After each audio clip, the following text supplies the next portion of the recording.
കൊട്ടുമില്ല കുടവുമില്ല നെഞ്ചിൽ തുടിക്കും ഇടയ്ക്കയിലിൻ സംഗീതം പഞ്ചാഗ്നി പോൽ ജ്വലിക്കുന്നു. വൃന്ദാവന നികുഞ്ചങ്ങളില്ലാതെ നീ ചന്ദനം പോൽ മാറിലണിയുന്നു.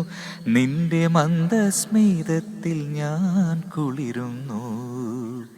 പറയരുതേ രാധയറിയരുതേ ഇത് ഗുരുവായൂരപ്പാ രഹസ്യം. രാധതൻ പ്രേമത്തോടാണോ കൃഷ്ണ ഞാൻ പാടും ഗീതത്തോടാണോ? ആരോടാണ് ഈ ചോദ്യം? താങ്കൾ അടുത്തിടെയായി കൂടുതൽ പ്രണയാതുരനാകുന്നു എന്ന് പ്രേക്ഷകർ പറയുന്നുണ്ട്. ഇതിന്റെ ഒരു കാര്യം പറയാം. ഇത് യേശുദാസ് പാടിയ വളരെ എല്ലാവർക്കും അറിയുന്ന ഒരു ഭക്തിഗാനമാണ്. പക്ഷെ ഇതിന്റെ ഒരു ലൈവ് വേർഷൻ ദാസേട്ടൻ പാടിയത് കണ്ടു യൂട്യൂബിൽ കഴിഞ്ഞ ദിവസം. അപ്പൊ എനിക്ക് അത് ഇഷ്ടപ്പെട്ടു. ദാസേട്ടൻ പാടിയപ്പോൾ അതിൽ ഭക്തിയും താങ്കൾ പാടിയപ്പോൾ ഭക്തിയേക്കാൾ കൂടുതൽ പ്രണയവും